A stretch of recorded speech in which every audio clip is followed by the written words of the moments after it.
बरोबर मॅडम, सन्मान्य दादा यांचं फूल देऊन आपण या ठिकाणी स्वागत करावं आणि मुलाखतकार मात्र यांना आपण पुष्पगुच्छेतून मोमेंटो द्यायचा आहे.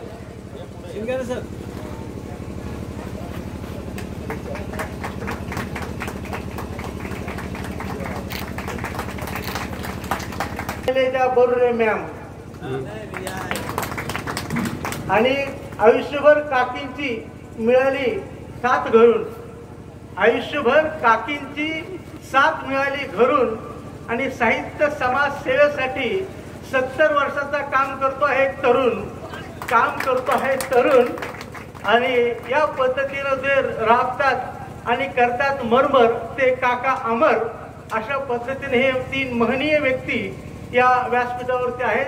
या तिघांचे अनुभव म्हणजे आपल्यासारख्यांना आयुष्यात पुढे कसं जगायचं याचा उत्तम स्रोत आणि पाठ ज्यांच्या मुलाखतीतून आपण मिळणार आहे. म्हणून त्या दृष्टीने आपण भाग्यवान आहोत. हे भाग्य देण्याचं काम ज्यांच्या संप्या ऐकत राहावा खरं आणि ज्यांच्या संप्या ऐकत राहावा खरं ते सर्व मुलाखतकार आहेत आणि सूत्रधार आहेत. ते आमचे सेंद्रिय सरांचं आपण या ठिकाणी त्यांना विनंती करू की 3 महनीय व्यक्तिमत्वाचं मुलाखत सांगितलं की सत्र आपण कुठलंच रद्द करायचं नाही. सत्र सगळी संपन्न झाली पाहिजेत आणि त्या अनुषंगानं ताबडतोब नियोजन करण्यात आलं आणि मग अचानक या 3 महनीय व्यक्तींना आपण मुलाखत देण्यासाठी विनंती केली आणि त्यांनी होकारही दिला. म्हणून आपण सुरुवातीला त्या तिघांचं आपण टाळ्या वाजवून स्वागत करूया. विचार मंचावरती मुलाखत देण्यासाठी उपस्थित असलेले आदरणीय अमर काका हबीब, आदरणीय दगडूदादा लोमटे, आदरणीय शैलजा बरोरे मॅडम, या सर्वांना मी या निमित्ताने नमस्कार करतो. आणि अंबाजोगाई शहर हे साहित्यिक, शास्त्रज्ञ आणि अनेक वेगवेगळ्या पदावर लोकांना बसवलेलं शहर आहे आणि सांस्कृतिक दृष्टीने समृद्ध असलेलं हे शहर आहे. या मातीनं अनेक थोर साहित्यिक दिले, थोर शास्त्रज्ञ दिले, डॉक्टर दिले, वकील दिले, जज दिले. म्हणून ही माती संपन्न, समृद्ध आणि तितकीच सकस आहे हे आपण सर्वजणालाच माहीत आहे आणि त्याचा अनुभव आपण घेत आहोत. याच मातीनं मराठवाडा साहित्य परिषदेचे एकूण 11 अंबाजोगाई साहित्य संमेलनं झाली आणि 2023ला पहिलं मृदगंध साहित्य संमेलन घाटनांदूर या ठिकाणी झालं आणि हे दुसरं मृदगंध साहित्य संमेलन इथं संपन्न होत आहे. काकासहित आजपर्यंत जवळजवळ 12 साहित्य संमेलनाचे अध्यक्ष याच मातीनं आपण सर्वांना दिले आणि त्यांचे विचारही आपल्याला ऐकायला मिळाले. या मुलाखतीच्या निमित्तानं मला आवर्जून त्या माजी संमेलनाध्यक्षांचा आवर्जून उल्लेख करावा वाटतो, त्यांची आठवणही करावी वाटते. म्हणून पहिले अध्यक्ष होते प्राध्यापक रंगनाथ तिवारी, डॉक्टर शैला लोहिया, प्राध्यापक राध अरगडे, बलभीम तरकसे, डॉक्टर संतोष मुळावकर, डॉक्टर श्रीहरी नागरगोजे, मंदाताई देशमुख, गणपत व्यास, कमलाकर कांबळे, डॉक्टर दासू वैद्य, बालाजी सुता आणि मृदगंधाचे पहिलं ग्रामीण साहित्य संमेलन झालं होतं त्याचे पहिले अध्यक्ष अमर काका होते आणि आता उमेश मोहिते हे 13वे अध्यक्ष आहेत. परंतु त्यांच्याही भूमिकेमध्ये काका या 2 दिवस आपल्या समोर आहेत. म्हणून त्या सर्व साहित्यिकांना, त्या सर्व संमेलनाध्यक्ष, आपल्या समोर उपस्थित असलेले सर्व मुलाखतकार, त्यामध्ये अमर काका हबीब, खरं म्हणजे एवढंच नाव दिलं तरी परिचय पूर्ण होतं, खरं म्हणजे त्यांची ओळख पूर्ण होते. पण तरी पण किसान पुत्र आंदोलन अनेक वर्षापासून ते चालवतात. संपूर्ण देशामध्ये सोमवारची पोस्ट म्हणून मी मुद्दाम हे सांगायलंय की त्याची जागृती होणे आवश्यक आहे आणि किसान पुत्र हे जागे होणे आवश्यक आहेत आपल्या सर्वांच्या माध्यमातून. आणि म्हणून सोमवारची पोस्ट सतत लिहिणारे अमर काका नवनवीन संकल्पना, आंतरभारतीय असेल, मराठवाडा साहित्य परिषद असेल किंवा सोमवारची पोस्टही असेल किंवा किसान पुत्र आंदोलनाच्या ज्या काही पोस्ट टाकायच्या आहेत, मग ती खरीच लोकशाही आहे का, मतदानाची पद्धत कशी असली पाहिजे, ह्या सगळ्या गोष्टी सांगत असताना आपण जर लेख वाचले असतील तर शेवट तिथं कुठंतरी धागा किसान पुत्रांचा जोडलेला असतो आणि त्या कायद्यांचा जोडलेला असतो, जे 3 कायदे आहेत ते. म्हणजे सारखं डोक्यात जे 3 कायदे आहेत आणि त्याचं कायद्याचं पुस्तक पण त्यांनी केलेलं आहे कायदेविषयक म्हणून. कमाल शेत जमीन कायदा, आवश्यक वस्तू कायदा आणि जमीन अधिग्रहण कायदा याची पुस्तिका पण प्रकाशित झालेली आहे. त्यांच्या डोक्यात आणखी एक गोष्ट असते की कार्यकर्ता तयार झाला पाहिजे.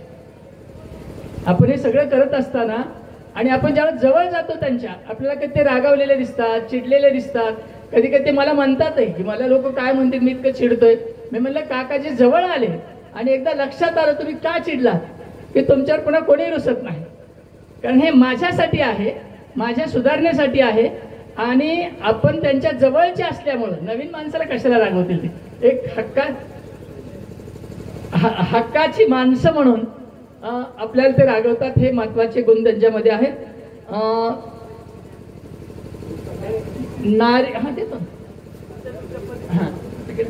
नारी आणि शेतकरी जगाला तारी पुन्हा एकदा सुरू झालं की पुन्हा काहीच बोलणार नाही यांच्याशी, म्हणून मी लगेच नारी आणि जगाला तारी, महिला आणि शेतकरी हे जिव्हाळ्याचे विषय. आता त्यांना ते सगळ्यासमोर रागवतील, बस करतो म्हणून थांबवतो इथं. आणि त्याच्यानंतर दुसरे आपल्याकडे आज उपस्थित आहेत सन्माननीय दगडूदादा लोमटे. त्यांच्याकडे बघितल्यानंतर आपल्याला कळते की हा किडकिडा माणूस आहे, पण ताकद कुठून येते काय माहित नाही. किती पळतो हे मी जवळून अनुभवलं आहे. गझल संमेलनामध्ये, साहित्य परिषदेमध्ये तर आहेच, पण गझल संमेलनामध्ये जवळून अनुभवलं. आणि ज्यांच्या कुणाकडे जातील गझल संमेलनामध्ये एवढे पैसे जमवणं सोपी गोष्ट नाही, पण सहज गेले की काढ म्हणायचे पैसे आणि तो माणूस पैसे द्यायचा लगेच. पावती का, कशाला पाहिजे हे काहीच विचारित नव्हता. हे कशाचं आहे की हा माणूस आपल्याला दर्जेदार कार्यक्रम देतो. यशवंतराव चव्हाण स्मृती समारोहाच्या माध्यमातून गेली 40 वर्ष, गेली अखंड सतत 40 वर्ष एवढा मोठा कार्यक्रम घेणं सोपी गोष्ट नाही. आत्ताही ते पाठीमागत म्हणत होते मसने सरला मला की माझं शिक्षण काही एवढं नाही, शिक्षण मी सांगणारही नाही. शिक्षणाचा आणि प्रत्यक्ष कार्यकर्ता म्हणून जीवन जगण्याचा माझ्या मते कुठलाही संबंध नाही. पण कार्यकर्ता म्हणून एवढी महाराष्ट्रातला, मी असं त्यांना म्हणालो की महाराष्ट्रात मला आणखी एखादा 40 वर्ष सतत कार्यक्रम करणारा एखादा मोठा साहित्यिक आणखी काही माझ्या पाण्यात नाही. एवढा मोठा कार्यक्रम आणि एवढी मोठी संगीतातली वेगळ्या क्षेत्रातली माणसानं, ही सगळ्यात मोठी ओळख त्यांची आहे. त्यांना अंबाजोगाईने अनेक पुरस्कार आहेत, काकांना अनेक पुरस्कार आहेत, पण एक पुरस्काराचा मला आवर्जून उल्लेख करा वाटला जो अंबाजोगाईने त्यांना दिला. जमाते इस्लामी हिंद शाखा अंबाजोगाईचा सामाजिक सौहार्द पुरस्कार. ही दोन्ही माणसं, तिन्ही मॅडम यांच्यापेक्षा वयानं आहेत, त्या पण सांगतात मी लहान आहे नेहमी, परंतु तिन्ही माणसं हा घटक घेऊन जीवन जगतात. सामाजिक सौहार्द टिकवण्यासाठी झटणारी ही तिन्ही माणसं आपल्या समोर आज आहेत, याचा फार मोठा आपल्याला आनंद आहे. 7वे शब्दवेध मराठी साहित्य संमेलन जे नेपाळला झालं दुसऱ्या देशात, हे त्याचे अध्यक्ष होते हे दादा. मसाप कार्यक्रमाचे मध्यवर्तीचे कार्यकारिणी सदस्य पण आहेत, सलग दुसऱ्या याच्यामध्ये पण ते निवडून आलेत असंख्य मतानं. आणि तिसऱ्या मुलाखतकार आपल्या समोर आहेत प्राध्यापक डॉक्टर शैलजा भारतराव बरोबर.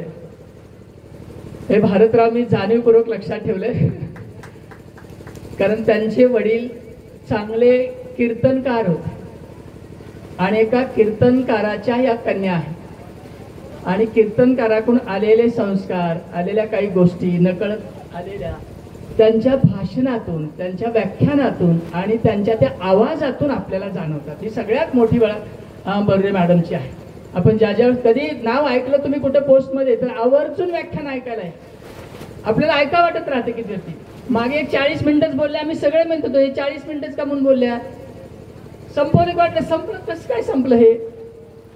मागच्या पुस्तक परिचयामध्ये तर आणखी त्यांनी बोलावं. यशवंतराव चव्हाणचं जे पुस्तक होतं कृष्णाकाठ, अशा अतिशय उत्तम वक्त्या. आता मसने सरांनी उल्लेख केला महात्मा गांधी अध्यासन केंद्र जे आहे त्याचे त्या प्रमुख आहेत SRT कॉलेजमध्ये, उत्तम पद. गांधी हा पण त्यांचा विषय आहे, गांधीवर पण त्यांचा चांगला अभ्यास आहे. अनेक पुरस्कार त्यांना मिळाले आहेत. पुरस्काराचे काही जास्त उल्लेख मुद्दाम करीत नाही, पण त्यांचे संशोधन जे केलं आहे त्यांनी वेगवेगळ्या विषयावरती जवळजवळ 50 ते 55ची यादी आहे ते लिहिलेले त्यांनी. प्रबंध जे लिहिले जातात ती 50-55ची यादी आहे त्यांची. आणि सगळ्यात शोधनिबंध, शोधनिबंध आणि सगळ्यात महत्त्वाचा तो परिचय व्याख्यान म्हणून सांगितला. आणि महत्त्वाचा म्हणजे त्या प्रचंड वाचन करतात, किती वाचतात. आणि असं नाही ते पुस्तक घेतलं आता वाचायची एवढं बाजूला टाकायचं असा विषय नाही. त्यात काय आहे त्या पुस्तकामध्ये, नेमकं काय आहे, लेखकाने कशासाठी लिहिलं, लोकांना काय दिले, समाजाला काय दिले, तरुणांना काय दिले, विद्यार्थ्यांना काय दिले का, शिक्षकांना काय दिले का, प्राध्यापकांना काय दिले का, साहित्यिकांना काय दिले का, या सगळ्या अनुषंगानं ते पुस्तक कसं आहे अशा उद्देशानं वाचणाऱ्या प्राध्यापक डॉक्टर शैलजा बरुरे, आपण या तिन्ही महनीय व्यक्तींसाठी परत एकदा टाळ्या वाजून आपण स्वागत करूया. त्याच गोष्टीनं माझं भाग्य मी समजतो जी मसापन आणि काकानं मला ही संधी दिली मुलाखत घेण्याची. ही माझी पहिली वेळ आहे मुलाखत घेण्याची आणि म्हणून ती संधी सोडली पण नाही. बघूया म्हणलं घेऊया, थोडा यांच्यापुढे कमी पडेल हे मला माहीत आहे, तरी पण मी प्रयत्न करतो आणि मुलाखतीला सुरुवात करतो.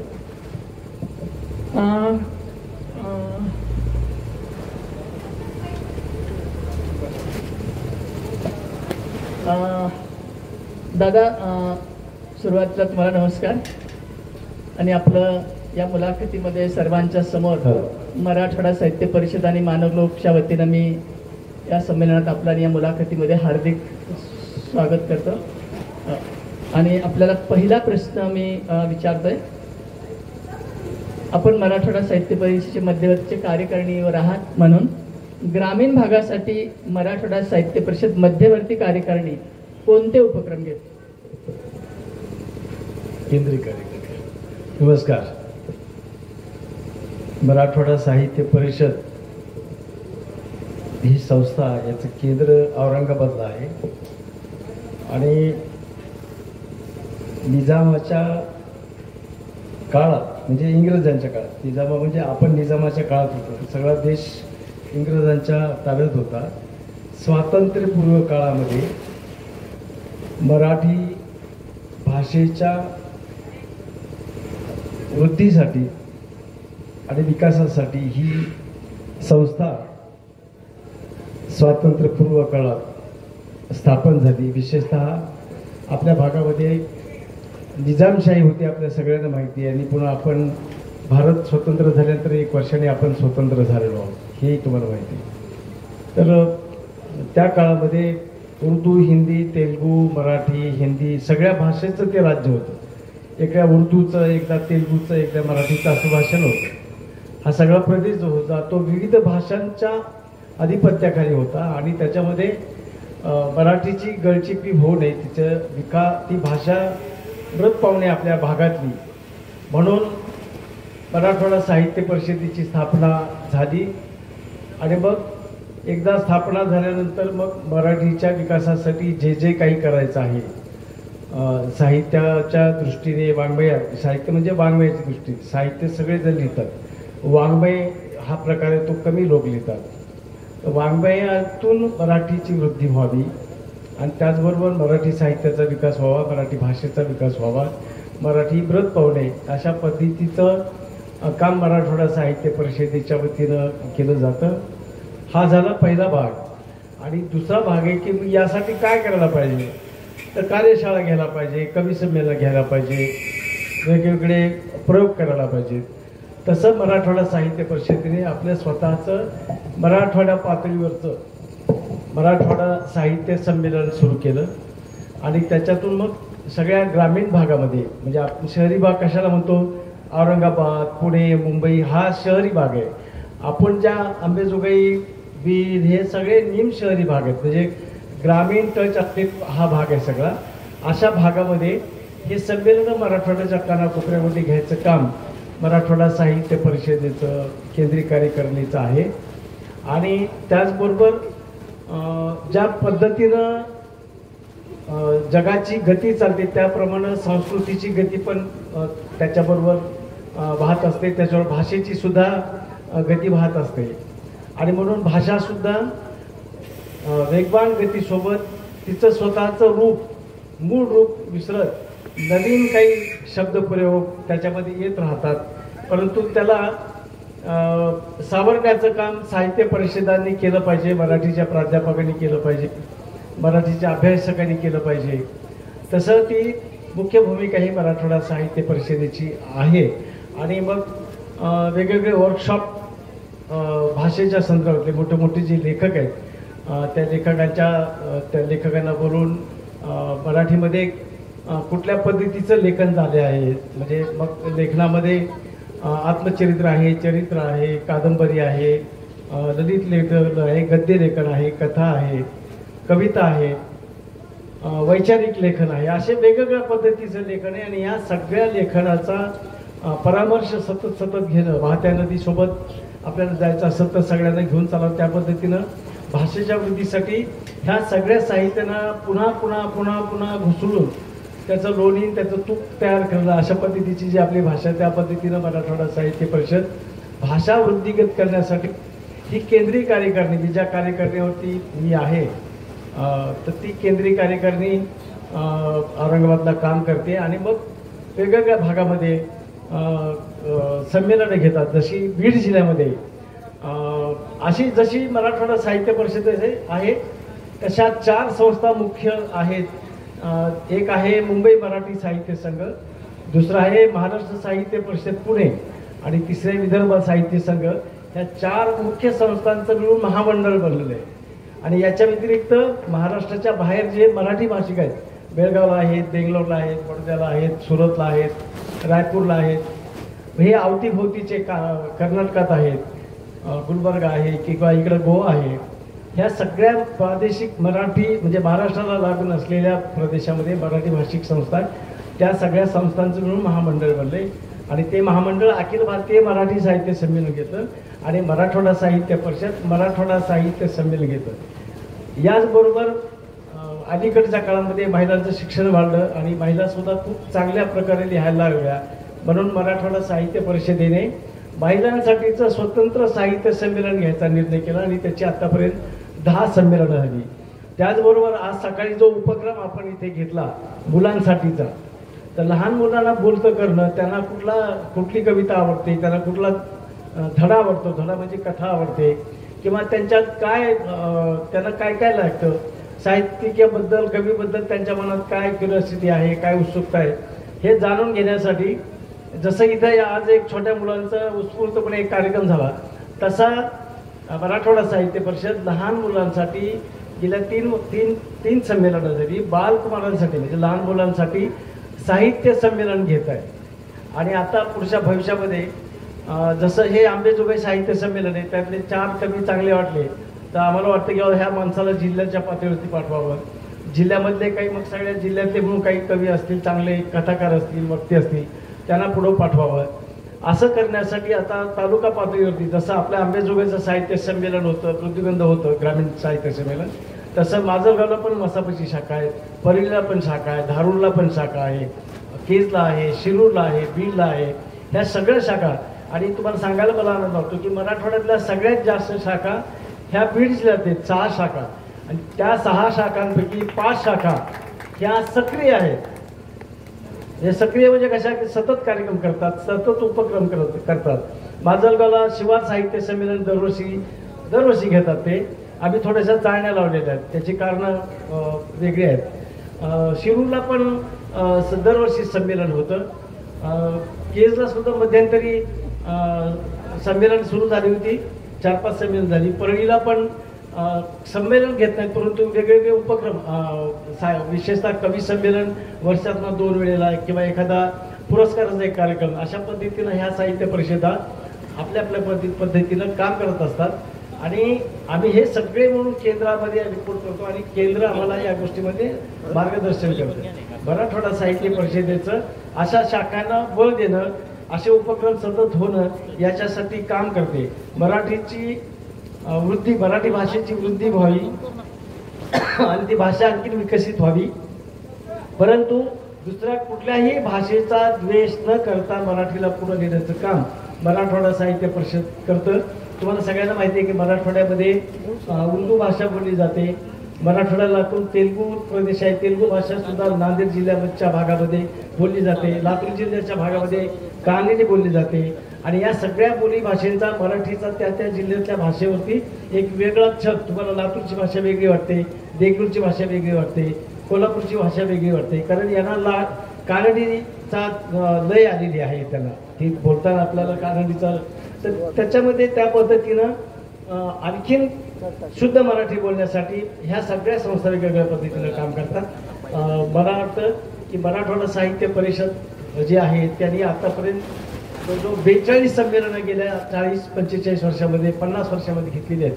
आणि तो जो क्रम आहे तो चांगले साहित्यिक निवडणं आणि त्या मराठवाड्यातल्या चांगल्या साहित्यिकांना जगासमोर आणणं, त्यांच्या साहित्याचा उद्घोष करणं, त्यांच्या साहित्याचा उदो करणं आणि अशा पद्धतीनं मराठवाड्यातल्या चांगल्या साहित्यिकांना व्यासपीठ मिळवून देणं. त्याचबरोबर अखिल भारतीय साहित्य संमेलनाच्या 3 वर्षाचा कार्यकाळ मराठवाडा साहित्य परिषदेकडं असतो. तिथं त्यावेळेला संमेलन, अखिल भारतीय संमेलन 3-3 वर्षाचा ह्या 4 संस्थांना 12-12 वर्षांनी आपल्याकडे येतो. तेव्हा चांगली अखिल भारतीय साहित्य संमेलनाचं आयोजन करणं, अशा पद्धतीचं काम मराठवाडा साहित्य परिषद करते. धन्यवाद दादा. आपण लेखिका संमेलन, बाल संमेलन आणि अनेक संमेलनं घेण्याचा उल्लेख केलेलाच आहे.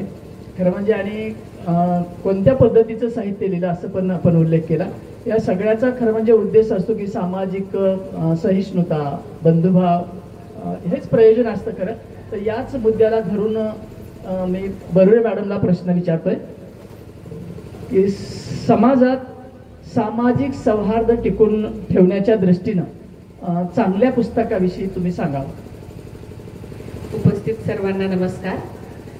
आत्ता आपण भारताचं चित्र पाहायचं ठरवलं तर आपल्याला असं दिसतं की भारतामध्ये वेगवेगळ्या धर्मावरून किंवा जातीवरून, प्रदेशावरून, प्रांतावरून एक द्वेष निर्माण करण्याचा प्रयत्न केला जातो आणि माणसांमध्ये भिंती उभारण्यासाठी एकूणच सगळ्या सत्ता कार्यरत आहेत. त्याच्यामध्ये राजकीय सत्ता आहे, आर्थिक सत्ता आहे आणि सांस्कृतिक सत्ता आहे. मी उपस्थित सर्व विद्यार्थ्यांना आणि श्रोत्यांना सांगू इच्छिते की भारतामध्ये जशी ही हिंसेची, द्वेषाची परंपरा आहे तशी एक सलोख्याची, धर्मनिरपेक्षतेची किंवा सगळ्यांना सामावून घेणारी एक सौहार्दाची पण परंपरा आहे. आत्ता मला सरांनी प्रश्नच विचारला आहे तर पुस्तकांची नावं सांगण्याच्या आधी याचा पाया कुठं आहे हे पण मी तुम्हाला सांगू इच्छिते. ज्यांना आपण भारताचे राष्ट्रपिता म्हणतो ते महात्मा गांधी. महात्मा गांधींच्या आई ज्या पंथातून आलेल्या होत्या त्या पंथामध्ये म्हणजे त्या मंदिरामध्ये सगळ्या वेगवेगळ्या धर्मांच्या मूर्तींची स्थापना होत होती आणि प्रार्थना पण होत होत्या. हाच संस्कार गांधींवरती झाला. त्यामुळं आपलं विभाजन होत असताना गांधींनी जे मुस्लिम लोक पाकिस्तानमध्ये जाऊ इच्छित होते पण ते मूळचे भारतात जन्माला आलेले होते, त्या या भूमीतले होते, त्यांना गांधींनी आश्वस्त केलं की मी जोपर्यंत आहे तोपर्यंत तुम्ही ही भूमी सोडून जाऊ नका, मायभूमीला तुम्ही परके होऊ नका. आणि त्यानंतर जी एक आपल्याकडे या विषयाला धरून म्हणजे हिंदू मुस्लिम ऐक्य असेल किंवा वेगवेगळ्या धर्मातील सहृदयतेच्या कहाण्या आपल्याकडे लिहायची प्रथा सुरू झालेली आहे. खरं तर त्या लेखकांना किंवा आत्मचरित्र लिहिणाऱ्या माणसांना माहिती नव्हतं की एखाद्या भावठाण्यासारख्या छोट्या ग्रामीण भागामध्ये एखादं साहित्य संमेलन होईल आणि त्यामध्ये हा प्रश्न एखाद्या वाचकाला विचारला जाईल. तर गांधींपासून ही परंपरा सुरू आहे. नेहरूंचाही उल्लेख करते की डॉक्टर राजेंद्र प्रसाद आणि पंडित नेहरू यांच्यामध्ये अनेक गोष्टींवरनं वाद होते. एक पुस्तक आहे पंतप्रधान आणि राष्ट्रपतींच्या वादावरती, अनिल शिंदे असं त्या लेखकाचं नाव आहे. राजेंद्र प्रसाद जेव्हा राष्ट्रपती म्हणून त्यांनी शपथ घेतली त्यावेळेस आपल्या अवतीभोवती असणाऱ्या म्हणजे कार्यालयातील आणि निवासस्थानातील सगळ्या मुस्लिम कर्मचाऱ्यांची त्यांनी सुट्टी केली आणि फक्त हिंदू कर्मचारी तिथे नेमले. ही गोष्ट जेव्हा पंडित जवाहरलाल नेहरू यांना समजली तेव्हा ते प्रचंड चिडले आणि ज्या काढून टाकलेल्या सगळ्या मुस्लिम कर्मचाऱ्यांना स्वतःच्या निवासस्थानी त्यांनी म्हणजे नेमणुका दिल्या. आणि शेवटपर्यंत त्यांना म्हणजे काम करून घेतलं त्यांच्याकडनं.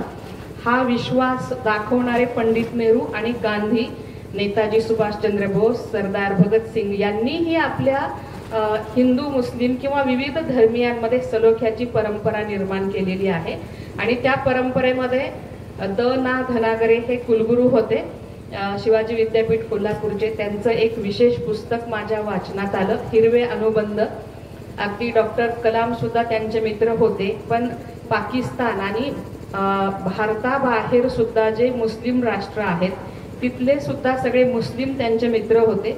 विशेषतः द ना धनागरे यांचं वय पाहता त्या काळामध्ये भारतामध्ये ज्या ज्या काही हिंदू मुस्लिम दंग्यांच्या बातम्या यायच्या, त्यांना फुल ब्राईट स्कॉलरशिप मिळालेली होती. ते परदेशात शिकत होते.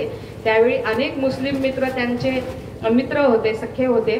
आणि भारतातल्या अनेक घटनांचा परिणाम तिकडे पण उमटायचा, पण त्यांच्या मैत्रीमध्ये कुठेही बाधा आली नाही.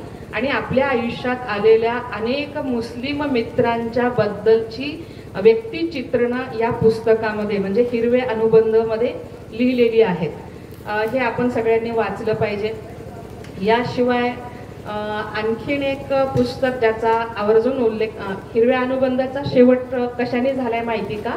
द ना धनागरे यांनी असं लिहिलेलं आहे की राम मंदिर आणि बाबरी मस्जिद हा जो वाद आहे याच्यामध्ये राज्यकर्त्यांना बाजूला काढा. तेव्हा पुस्तक लिहिलं तेव्हा त्याचा निकाल अजून हाती आलेला नव्हता. राज्यकर्त्यांना बाजूला काढा. हिंदू मुस्लिम लोक कुठल्याही न्यायालयाशिवाय परस्परांमध्ये हा वाद सोडवतील. म्हणजे राज्यकर्ते, न्यायालय किंवा आत्ता असलेल्या अस्तित्वात असलेल्या सगळ्या संस्थात लोकांच्या मनामध्ये द्वेष निर्माण करतात. अशा वाक्यांनी द ना धनागरे यांनी या पुस्तकाचा शेवट केलेला आहे. आपण या म्हणजे त्यांच्या वाक्याकडे गांभीर्यानं पाहिलं पाहिजे. मी दुसरा एक आवर्जून उल्लेख करेन ते म्हणजे सबा नक्वी ह्या आंतरराष्ट्रीय पत्रकार आहेत आणि त्यांनी सलोख्याचे प्रदेश नावाचं पुस्तक लिहिलेलं आहे. आता हे पुस्तक काय आहे तर भारतभरामध्ये म्हणजे जेवढे काही घटक राज्य आहेत या प्रत्येक राज्यामध्ये अशी काही प्रार्थना स्थळं आहेत, सण समारंभ आहेत जे सर्व धर्मीय एकत्र येऊन पाळतात. विशेषतः पश्चिम बंगालमध्ये मदिनापूर जिल्ह्यामध्ये अशी एक जमात आहे जी हिंदूही आहे आणि मुस्लिम आहे. प्रत्येक व्यक्तीला तिथं दोन नाव आहेत, एक हिंदू नाव आहे, एक मुस्लिम नाव आहे. पटुआ चित्रकार म्हणून तिथं जमात आहे. ते मुळामध्ये जन्माने मुस्लिम आहेत, परंतु रामायण आणि महाभारताच्या लोककथा ते सांगतात आणि त्या चित्रित करतात. हे फक्त पश्चिम बंगालमध्येच नाही तर आंध्र प्रदेश आणि हैदराबादमध्ये, तेलंगणामध्ये मोहरम हा खरं तर शोक मनवायचा सण आहे, पण आता तो आनंदाने वेगवेगळ्या जाती धर्माचे लोक मनवत असतात. महाराष्ट्रामध्ये सुद्धा अशी अनेक ठिकाणं आहेत जिथं हिंदू आणि मुस्लिम एकत्र येऊन सण समारंभ साजरे करतात. सबा नक्वीने पूर्ण घटक राज्यांचा अभ्यास करून कमीत कमी 50 पेक्षा जास्त प्रार्थना स्थळं शोधून काढली आहेत जिथं विविध धर्मीय लोक एकत्र येऊन प्रार्थना करत असतात. अजूनही सामान्य माणसाच्या मनामध्ये परस्परांबद्दल द्वेष नाही हे लक्षात घेतलं पाहिजे. खरं तर हिंदू, मुस्लिम, ख्रिश्चन, शीख किंवा बौद्ध ह्या ज्या भिंती आहेत त्या प्रसार माध्यम, राज्यकर्ते आणि ज्यांना कुणावरती तरी वर्चस्व गाजवायचं आहे, कोणाचं तरी शोषण करायचं आहे, कोणाला तरी आपल्या पायाखाली चिरडायचे त्यांचे प्रश्न आहेत. त्यामुळं आपण हिरवे अनुबंध सारखं द ना धनागरेंचं पुस्तक विद्यार्थ्यांनी वाचावं, सलोख्याच्या प्रदेश सारखं पुस्तक विद्यार्थ्यांनी वाचावं किंवा भारतभरामध्ये परस्पर धर्मीयांनी कशी एकमेकांना मदत केलेली आहे अशा काही पुस्तकांचे संदर्भ आपण घेऊन वाचले पाहिजेत. अशी विशिष्ट अशी पुस्तक सद्भावनेच्या वाटेवर नावाचं एक अनवर राजन यांचं पुस्तक आहे. बघा, आता जर इथे मुलं असती आणि मी त्यांना प्रश्न विचारला असता की आपला शत्रू कोण, तर सगळ्यांनी एकच उत्तर दिलं असतं, आपला शत्रू पाकिस्तान आहे. पण आपल्याला माहित पाहिजे की सद्भावनेच्या वाटेवर या पुस्तकामध्ये अनवर राजन यांनी पाकिस्तानमध्ये ते गेलेले असताना गोकुळाष्टमी पाकिस्तानमध्ये पण साजरी केली जाते आणि ख्रिश्चन धर्मीय लोक गोकुळाष्टमी साजरी करतात, केक आणतात आणि त्यावरती हॅपी बर्थडे कृष्णा लिहितात. बघा, देश आहे इस्लाम आणि नागरिक आहेत ख्रिश्चन आणि ते सण साजरा करत आहेत हिंदूंचा. म्हणजे जरी पाकिस्तान आपल्यापासून विभक्त झालेला असला, आता 2 वेगवेगळ्या देशांमध्ये आपण विभागलो गेलो असलो, तरीही पाकिस्तानची नाळ अजूनही भारतीय सण समारंभाशी म्हणजे इथल्या हिंदू म्हणजे धर्म नाही आहे, इथल्या संस्कृतीशी जोडली गेलेली आहे. असा हा पाकिस्तान नावाचं अरविंद गोखलेंचं पण पुस्तक आहे. हे 4थं पुस्तक मी सांगते. अशी खूप सगळी पुस्तकं आहेत जी भारत, पाक, हिंदू, मुस्लिम, बौद्ध, ख्रिश्चन या सगळ्या लोकांमध्ये प्रेम आणि सामंजस्य सलोखा वाढवू शकतील. ही पुस्तकं आपण आवर्जून वाचली पाहिजेत. ही परंपरा राजाराम मोहन राय यांच्यापासून सुरू होते बरं का. राजाराम मोहन राय यांना लहानपणी कुराणाचा अभ्यास करण्यासाठी त्यांच्या वडिलांनी मौलवी म्हणजे एक मौलाना ठेवलेले होते. म्हणूनच त्यांनी सगळ्या धर्मांचा अभ्यास करू शकले, कुराणाचा अभ्यास करू शकले आणि एकेश्वरवादाचा पुरस्कार त्यांनी तिथून केलेला आहे. त्यांनी विश्व मंदिराची स्थापनाही केली होती. जगात फक्त भारतातल्याच नाही तर जगातल्या सगळ्याच धर्मांचं चांगुलपण माणसामध्ये यायला पाहिजे असं राजाराम मोहन राय यांना वाटत होतं. पण आपण फक्त त्यांनी सतीबंदीच्या संदर्भात केलेलं काम सातत्याने सांगत राहतो आणि धार्मिक सलोखा, सहृदयता याबद्दल केलेले काम त्यांचं पुसून टाकण्याचा प्रयत्न करतो. तर अशी ही सगळी पुस्तकं आहेत, ती आपण वाचावीत. सर्जकाचे स्वातंत्र्य म्हणजे काय? हा प्रश्न माझा फार लाडका प्रश्न आहे बरं का. सर्जक हा खास मराठी शब्द आहे, हिंदी शब्द आहे.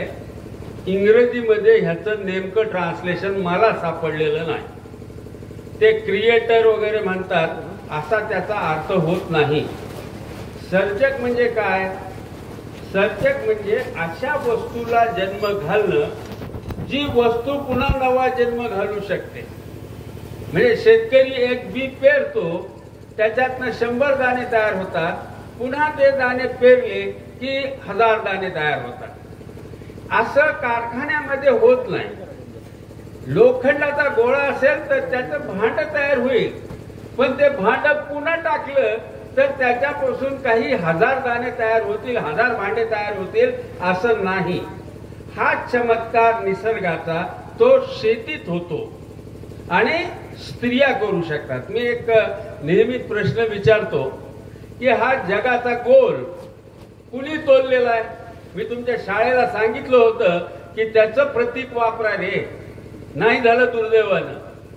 पण हे जगाचा गोल कुणी तोललेला आहे हा प्रश्न पुरातन आहे बरं का. आद्य मानव म्हणजे वेद काळामध्ये, पुराण काळामध्ये सुद्धा विचारला हे जगाचा गोल कुणी तोललाय. तर पुराणामध्ये सांगितलं की शेषाच्या शिरावर हा गोल आहे आणि नाक डोलला की ते सगळं जग डोलायला लागतं वगैरे असं. पण ती भाकड कथा ती आपण बाजूला ठेवू. पण डाव्यांनी काय सांगितलं? जेव्हा औद्योगिकरण झालं आणि कामगार काम करू लागले त्यावेळेला कामगारांची चळवळ उभी राहिली. या चळवळीच्या पुरस्कर्त्यांनी सांगितलं जगाचा गोल हा कामगारांच्या तळ हातावर आहे. तुम्ही थोडा विचार करा की खरंच जगाचा गोल कामगारांच्या हातावर आहे का कुणाच्या? कसा विचार करायचा मी तुम्हाला सांगतो. विचार साधा आहे की जो घटक संपुष्टात आला तर जग नष्ट होईल असा कोणता घटक आहे? समजा सगळे डॉक्टर मेले, इथं असतील तर ते सोडून, समजा मेले, अडचण होईल थोडीशी, पण जग काही नष्ट होत नाही. सगळे वकील इथले सोडून काय फरक पडेल? सगळे पुढारी जगातले एक जात मेले, हा इथले धरून वगैरे नाही, पण जगाचं नुकसान किती होणार आहे हो? काय नाही होत. पण लक्षात घ्या सगळे शेतकरी नष्ट झाले. काय खाताल? दगड, गोटे, लोखंड, कागद हे खाऊन माणूस जगू शकत नाही. त्याला लागतं अन्न आणि हे अन्न कोण पिकवणार? शेतकरी. तुम्हाला सांगतो, तुम्ही म्हणाल की शेतीचा शोध लागायच्या अगोदर मी मनुष्य होताच ना. जगभरात किती लोक होते हो? जगभरात त्या काळामध्ये 2000 लोक होते जगभरात. आणि आता एकट्या माझ्या देशामध्ये 144 कोटी लोक झालेले आहेत. हे एकमेकाला खायला लागतील. जर तसं कंदमुळावर आणि शिकार करायला लागले ना, शिकारीला हे ना जनावर तर मिळणार नाहीत. म्हणून मग काय करतील, आपलेच लेकर मारतील आणि खातील, परंतु जग नष्ट होईल. आणि दुसरं, स्त्रिया जर संपुष्टात आल्या तर हळूहळू जनन थांबेल आणि नवीन माणसं जन्मालाच येणार नाहीत आणि जग नष्ट होईल. शेतकरी आणि स्त्री या दोन घटकामधलं साम्य काय आहे, तर हे साम्य आहे, हे सर्जक आहे. सर्जक आहेत हे अशा वस्तूला जन्म देतात जे नव्या जन्माला कारणीभूत होतात. म्हणून ह्यांना सर्जक म्हणायचं. हे जे हिंदू मुसलमान आहे, दलित ब्राह्मण आहे, हे सगळे वाद खोटे. वर्ग संघर्ष, कामगार मजूर खोट, वर्ग संघर्ष खोटा, वर्ण संघर्ष खोटा. मला माफ करा, फार थोर लोकांनी वर्ग संघर्ष आणि वर्ण संघर्षाची तरफदारी केलेली आहे, वकिली केलेली आहे, परंतु त्याच्यातूनच तिढे निर्माण झालेले आहेत. छत्रपती शिवाजी महाराजांच्या युद्धाच्या कथा सगळ्या सांगितल्या जातात, पण त्यांच्या राज्यकारभारावर कुणी बोलत नाही. का नाही बोलत? कारण तिथं असतो केंद्रस्थानी शेतकरी आणि स्त्री. शिवाजी महाराजांच्या राज्यकारभाराच्या केंद्रस्थानी शेतकरी आणि स्त्री होती, म्हणून ते सेक्युलर झाले. हे जे चोर सेक्युलर आहेत ना आजकालचे, हे लुटणार शेतकऱ्याला, तर सेक्युलरिझम येणार कसा? शेतकऱ्याच्या स्वातंत्र्याच्या, स्त्रियांच्या स्वातंत्र्याचा प्रश्न घेतल्याशिवाय सेक्युलरिझम प्रस्थापित होऊ शकत नाही. हे शिवाजी महाराजांनी सिद्ध करून दाखवलेले. आता आणखी काय सांगावं? पण हे खोटे सेक्युलर जो आहेत ना, ते हिंदू मुसलमान ऐक्य करा, हिंदू दलित ऐक्य करा, ब्राह्मण दलित ऐक्य करा, किंवा वर्ग संघर्ष नको असं बोलतात. शेतकऱ्याचं कुणी बोलत नाही. माझं स्वतःचं म्हणणं आहे, सेक्युलरिझम हा परिणाम आहे, ही प्रक्रिया नव्हे. छत्रपती शिवाजी महाराजांनी स्वराज्य आणलं शेतकरी आणि स्त्रियांना धरून. मी आता शिवाजी महाराजांवर बोलायची हा प्रसंग नाही, म्हणून त्याच्या तपशिलात जात नाही मी. परंतु तुम्हाला अनेक किस्से माहीत असतील. शेतकऱ्यांसाठी त्यांच्या आदेशपत्रामध्ये काय काय त्यांनी लिहिलेलं आहे. आणि स्त्रियांच्या बाबतीमध्ये तो कोण लांजाचा पाटील होता ते सोडून द्या, ते शत्रुपक्ष होता, परंतु ते गायकवाड स्वराज्याचा झेंडा घेऊन निघालेला होता आणि त्या देसाईबाईला त्यांनी छळलं, शत्रू देसाईबाई. परंतु त्याचे डोळे दरबारात काढले महाराजांनी. स्त्रियांचा सन्मान आणि शेतकऱ्यांचं स्वातंत्र्य नसेल तर स्वराज्य येऊ शकत नाही. सर्जक म्हणजे हे आहे. आणि आज काय परिस्थिती आहे? आज परिस्थिती अशी आहे की सर्जक सर्वात जास्त संकटात आहे. तुम्ही बघा, जेवढे चोर भांडगुळ आहेत ना, ते खुशाल आहेत. जे काही उत्पादन करत नाहीत, काही निर्मिती करत नाही, काही सर्जन करत नाहीत, ते सगळे चोर जे आहेत आपल्या देशातले, आईश करायला लागलेले आहेत. शेतकरी आत्महत्या करायला लागलेले आहेत आणि स्त्रियांची भ्रूण हत्या व्हायला लागलेली आहे. सर्जक संकटात आहे. म्हणून सिद्धांत नो वर्ग संघर्ष, नो वर्ण संघर्ष. खरा संघर्ष आहे भांडगुळ विरुद्ध सर्जक.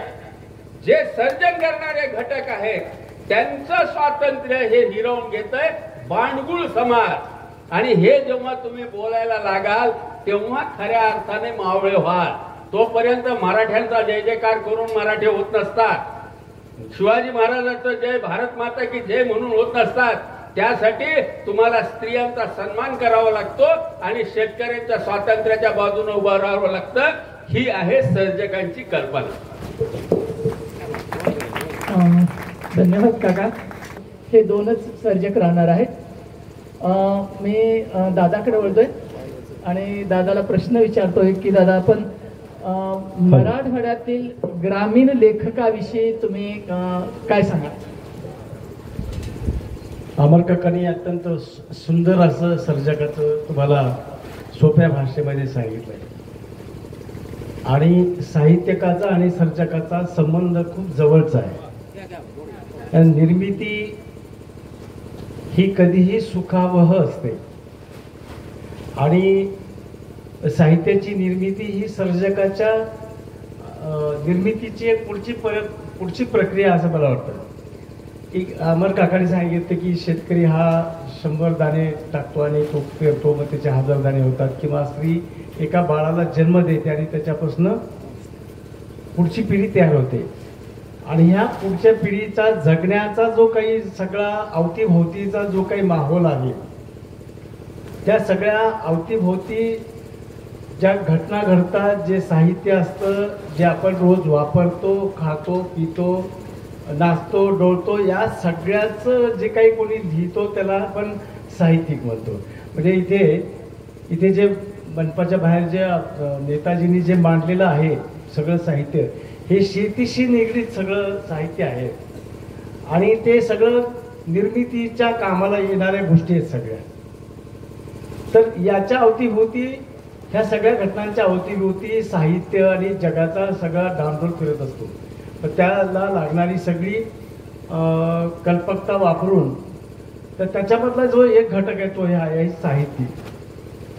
आणि अमर काकांनी ज्या गोष्टी सांगितल्या त्या आपल्या ग्रामीण जगण्याशी, म्हणजे सर्जकता ही जमिनीशी जास्त जवळीक असल्यामुळं आणि आपलं नातं जमिनीशी असल्यामुळं आपल्या भागात जे काही लेखक ह्या सगळ्या गोष्टीतून तयार झाले, त्या सगळ्या लेखकांचा केंद्रबिंदू हा ग्रामीण असल्यामुळं आपल्याकडं ग्रामीण साहित्याची निर्मिती झाल्याचं आपल्याला लक्षात येतं.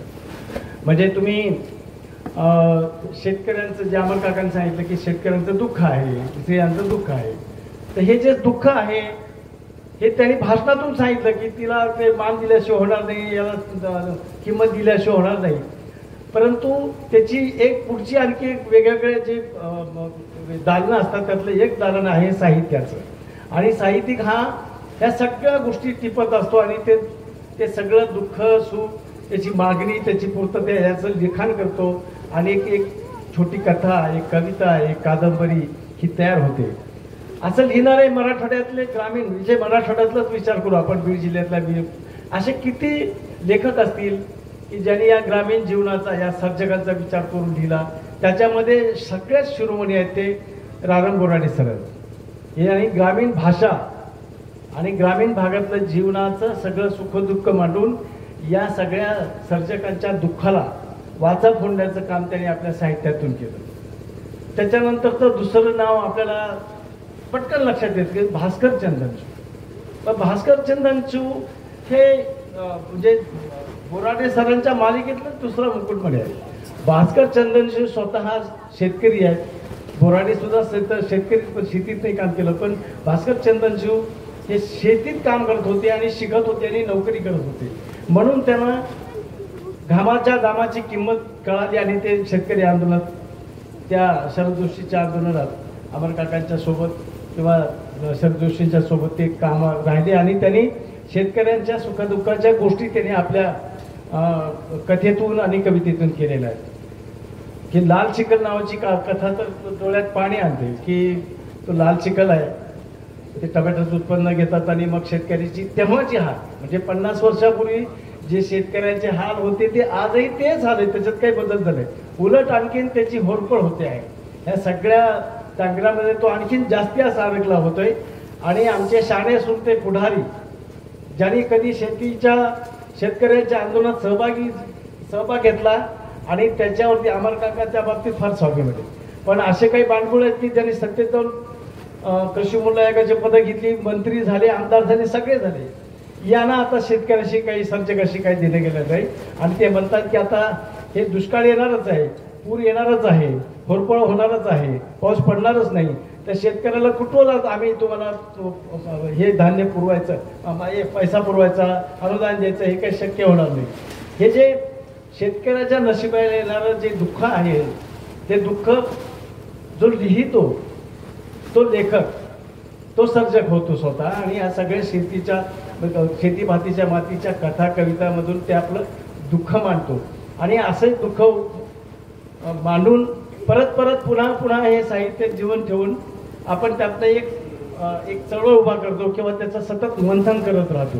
भास्कर चंदनचू आहेत किंवा मराठवाड्यामध्ये आहेत ग्रामीण म्हणजे इंग्रजीत झालेलं आहे की ज्यांनी मातीची कविता म्हणजे शेतीतल्या शेती भातीची कविता लिहिली. अशा अनेक कवी आहेत ज्यांचा उल्लेख करायला पाहिजे.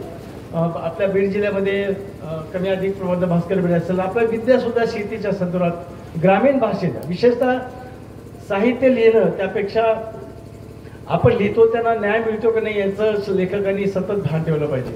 आणि हे भान बोराडेंनी ठेवलं, हे भान भास्करचंद्रांनी ठेवलं आणि विशेषतः सगळ्या कवींनी पण ठेवलेलं आहे. मराठी कथा विशेषतः ग्रामीण भागातली कथा आणि कविता अलीकडं पटकन पुस्तक व्हायला पाहिजे. एक कथा लिहिली की लगेच पुस्तक यायला पाहिजे, पुस्तक आलं की दुसऱ्या दिवशी पुरस्कार मिळाला पाहिजे, अशी अभिलाषा असलेले लेखक तयार होत आहेत. ते अत्यंत चुकीचं आणि ही चुकीची पद्धत आहे. नेहमी मला तर नेहमी येतात, माझं 3 महिन्यापूर्वी पुस्तक प्रकाशित झालं, त्यासाठी मला तुम्ही पुरस्कार देणाऱ्या संस्थांची नावं सांगा वगैरे. हे असल्या भानगडीत सत्यवादी लिहिणारे लेखक पडत नाही. ते आपलं लिहायचं काम करतात आणि मग त्यांच्या पाठीमागं पुरस्कार फिरत राहतात. तर हे सगळं मराठवाड्यातले जी ग्रामीण बाज आहे, विशेषतः प्रादेशिक भाषा जी आहे, मराठवाड्याची वेगळी प्रादेशिक भाषा असून तुझा आपल्या जिल्ह्याची वेगवेगळी भाषा आहे. ती भाषा त्यांच्या म्हणजे लातूरकडच्या कुमारगा निलंगेकरला लिहिणारा जो कविता लिहिणारा कथा लिहिणारा आहे तो त्याच्या बोलीभाषेत लिहितो. ती बोलीभाषा आहे. लिखित भाषा मराठीच आहे.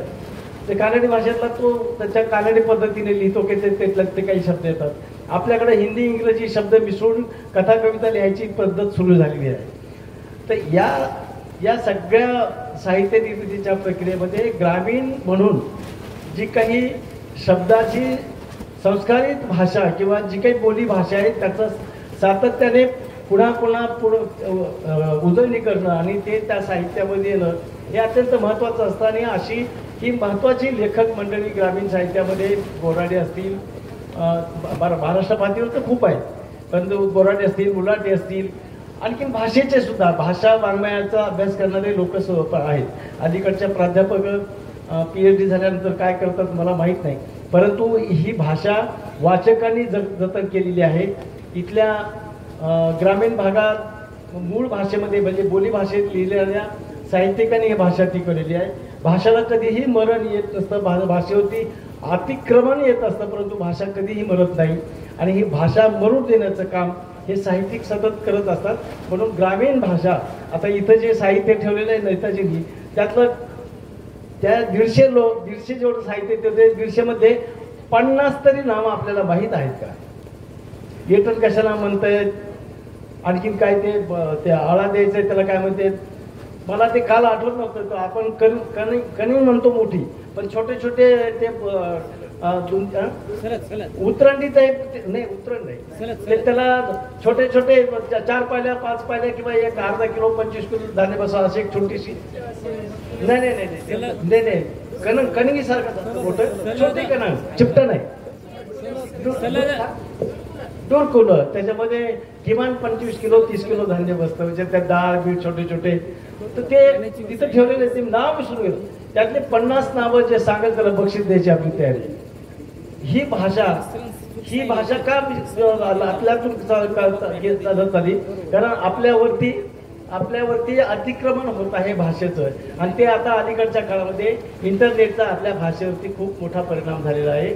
आणि तो परिणाम टाळायचा असेल तर ग्रामीण भाषा तर टिकली पाहिजे, नवीन तंत्र शिकले पाहिजे, परंतु नवीन तंत्राबरोबर मूळ साहित्यामध्ये या हायब्रिडचा आपल्यावरती जास्ती परिणाम होणार नाही. आपल्या तंत्रज्ञान आलं पाहिजे, तंत्रज्ञानाची भाषा आली पाहिजे, पण ती भाषा साहित्यामध्ये मूळ मराठी भाषेला तडा जाईल अशा पद्धतीची ती भाषा साहित्यिकांनी वापरता कामा नये असं मला वाटतं.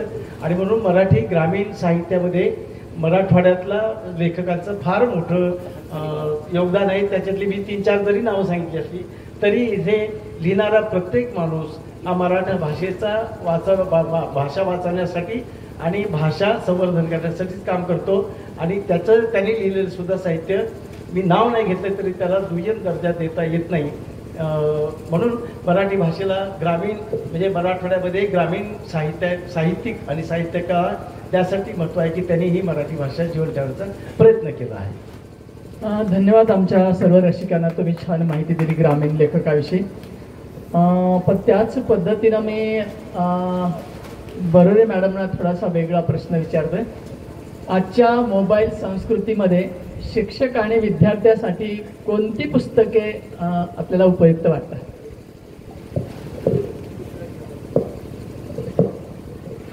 दादांनी आता जो प्रश्न विचारलाय त्या 50 वस्तूंची नावं, तर मी 50 वस्तूंची नावं पण सांगणार आहे मुलाखतीच्या शेवटी.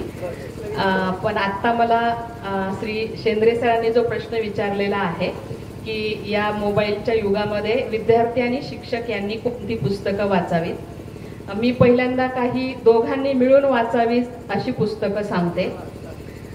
पहिल्यांदा तर आपण ज्या भूमीत राहतो त्या भूमीला एक वेगळी परंपरा आहे. संतांचं साहित्य हे विद्यार्थी आणि शिक्षक अभ्यासक्रमात नसलं तरी सुद्धा आपली ती ज्ञान परंपरा म्हणून, मग तुम्हाला जे आवडतील ते संत घ्या, कारण संतांनीच आपल्या सगळ्या जगण्याला एक मानवतावादाचा संदर्भ दिलेला आहे. तुम्ही संत कबीर घ्या, संत तुकोबाराय घ्या, संत ज्ञानेश्वर माऊली घ्या, संत जनाई घ्या, पण दोघांनी मिळून संत साहित्याचा तर आपण अभ्यास केलाच पाहिजे. फक्त महाराष्ट्रातल्या मराठी संतांचाच नाही तर आपल्या देशभरातल्या वेगवेगळ्या भाषिक संतांचा सुद्धा अभ्यास करणं आवश्यक आहे. आता अनुवादाचं आणि भाषांतराचं हे युग आहे, त्यामुळं आपल्याला ह्या गोष्टी सहज कळू शकतील, सहज प्राप्त होऊ शकतील आणि आपल्याला आपल्या जीवनामध्ये त्याचा चांगल्या अर्थाने वापर उपयोग करता येईल. आता मराठीमध्ये बघा, आपण आपली जी एक समाज म्हणून जडणघडण झालेली आहे त्या जडणघडणीला सुद्धा काही घटक कारणीभूत आहेत आणि काही दोष आणि उणिवांची पण किनार आहे. आपण संमिश्र समाज म्हणून जगतो, तर मला असं वाटतं की शिक्षक आणि विद्यार्थ्यांनी काही पुस्तकं जी वाचायची त्यामध्ये मुक्ता साळवेंचा एक छोटा निबंध आहे, मांग महाराजच्या दुःखाविषयी. हा निबंध का वाचावा, तर एवढ्या छोट्या मुलीला ईश्वराला काही प्रश्न विचारायचेत आणि ती प्रश्न विचारते आणि या प्रश्नाचा उहापोह होतो की या देशातल्या काही लोकांना धर्मच नाही. डॉक्टर आंबेडकरांनी फार पुढच्या काळामध्ये मला या देशामध्ये जमीन नाही असं महात्मा गांधींना म्हटलं होतं, पण त्याही पूर्वी मुक्ता साळवेनं ईश्वरा आम्ही तुझी लेकरं नाही आहोत का, आम्हाला धर्माचा अधिकार नाही आहे का असं म्हटलेलं होतं. त्यामुळं विचार करायला शिकवण्यासाठी शिक्षकांनी हा निबंध आपल्या विद्यार्थ्यांसमवेत म्हणजे दोघांनी तो मिळून वाचला पाहिजे. त्यानंतर मी नास्तिक का आहे, शहीद भगतसिंगांचं हे पुस्तक आहे, ते सुद्धा आपण वाचलं पाहिजे. कारण आता जे काही सगळे प्रश्न आहेत ते आपल्या धर्माभोवती आहेत, आपल्या परंपरांमध्ये असणाऱ्या भेदाभोवती आहेत. त्यामुळं मी नास्तिक असणं, मी आस्तिक असणं ही जरी वैयक्तिक गोष्ट असली तरी या देशाची एक जी वीण विणली गेली आहे त्यामध्ये भगतसिंगांचा मोठा वाटा आहे. त्यामुळं मी नास्तिक का आहे हे पुस्तक आपण वाचलं पाहिजे. याशिवाय ताराबाई शिंदे यांनी लिहिलेलं स्त्री पुरुष तुलना, बघा मी धर्मावरती भाष्य करणारं पुस्तक सांगितलंय. आता स्त्रियांच्या संदर्भात जे भारतामध्ये एक दुय्यमत्व दिलं जातं, मग आत्ताच काकांनी उल्लेख केलाय ती सर्जक म्हणून तिचं शोषणही केलं जातं. ताराबाई शिंदे ह्या स्त्रियांचं काही गुणगान गात नाहीत, स्त्रिया फार श्रेष्ठ आहेत असं म्हणत नाहीत. जसं पुरुषांच्या मध्ये गुण असतात तसे गुण स्त्रियांच्या मध्येही असतात, पुरुषांच्या मध्ये जसे दोष असतात तसे दोष स्त्रियांच्या मध्येही असतात. हा समाज दोघांचा मिळून बनलेला आहे, दोघांच्या गरजा सारख्या असतात आणि समाजाची ही जबाबदारी आहे की स्त्रियांच्या सुद्धा गरजा भागवल्या गेल्या पाहिजेत. मग ती जोडीदाराची विवेकी निवड असण्याचं स्वातंत्र्य असो की माणूस म्हणून जगण्याची संधी असो किंवा श्रमाचं सारख्या प्रमाणात विभाजन असो, तर स्त्री पुरुष तुलना हे पण दोघांनी मिळून वाचण्याचं पुस्तक आहे. मला वाटतं महात्मा गांधींची आत्मकथा सत्याचे प्रयोग हे सुद्धा सगळ्यांनी मिळून, म्हणजे फक्त विद्यार्थी आणि शिक्षक यांनीच नाही तर आपण सगळे जे भारतीय नागरिक म्हणून घेतो त्या सगळ्यांनी वाचण्याचं पुस्तक आहे. बघा, आत्मचरित्रांवरती एक असा आरोप केला जातो की लिहिणारा फक्त स्वतःची स्तुती किंवा स्वतःचं समर्थन करण्यासाठी लिहितो. आत्मचरित्र मुळामध्ये यासाठीच लिहिली जातात की मी कसा कर्तृत्ववान होतो, प्रतिकूल परिस्थितीमध्ये मी कशी कशी स्वतःची जडणघडण करून घेतली. पण सत्याचे प्रयोग हे अपवाद असणारं आत्मचरित्र आहे ज्यामध्ये गांधींनी स्वतःच्या दोषांचा उल्लेख केलेला आहे, गांधींनी पश्चाताप झाल्याचा उल्लेख केलेला आहे, हातून झालेल्या अनेक प्रमादांचा उल्लेख केलेला आहे आणि त्यातूनही गांधी स्वतःचं मोठेपण कुठेही मिरवत नाहीत.